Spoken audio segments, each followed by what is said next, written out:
We're here at Carlsbad Cavern. Is it really worth the hype?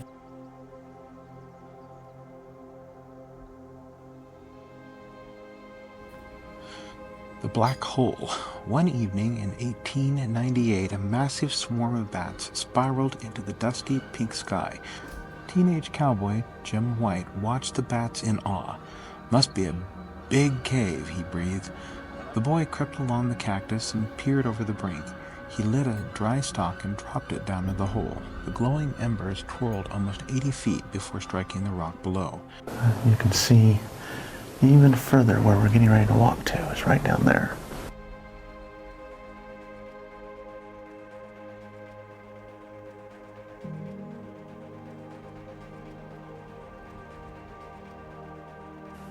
Entering the dark zone. You are at the edge of the twilight zone, the area of the cavern dimly lit by natural light. Ahead of you is the dark zone, where no light penetrates. Cave swallows, ringtail cats, moths, and millipedes use caves for shelter, but depend on the outside world for survival. These are stalactites, holding on tight to the ceiling.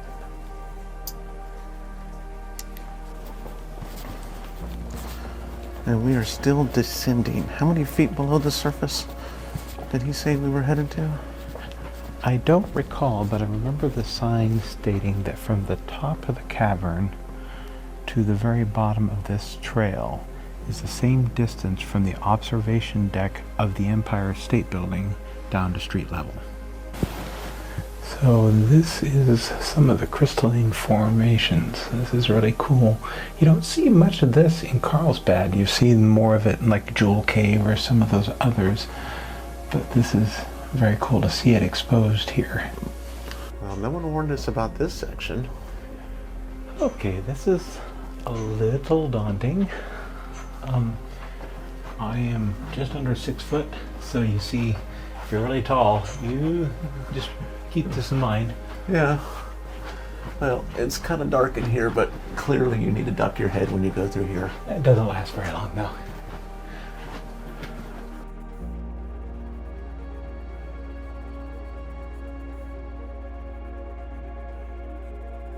When we started out at the natural entrance into the cave, it descends some god-awful amount of feet, winding back and forth and back and forth.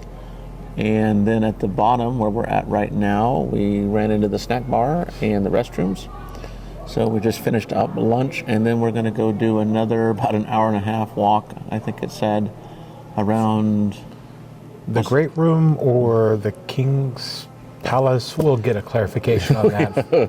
So about halfway through this tour, and so far we are very much enjoying it.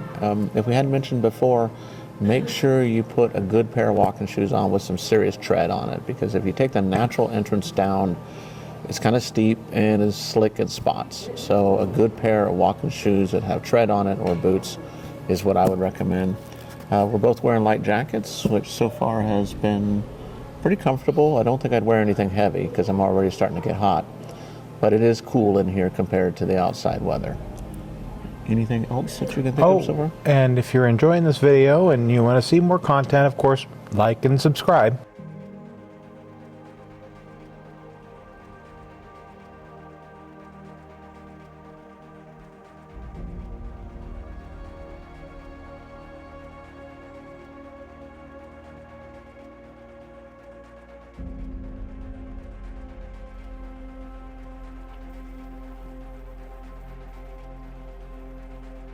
Like 3 old sages sitting, analyzing what you're going to say and giving out wisdom.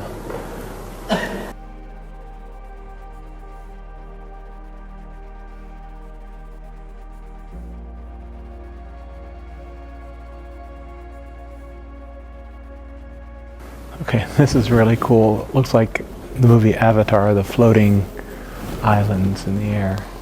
It just looks like it's suspended there. We just finished up with our walking tour of Carlsbad Caverns, and so our assessment, our thoughts. Well, first of all, it was 3 hours that we were underground. So 3.5 hours. So my first thought of the day is make sure you're wearing something comfortable. We mentioned a few times during the video, I think, that you're going to see where we talk about footwear. I can't express that enough. I have slick bottom shoes that I wear for pickleball.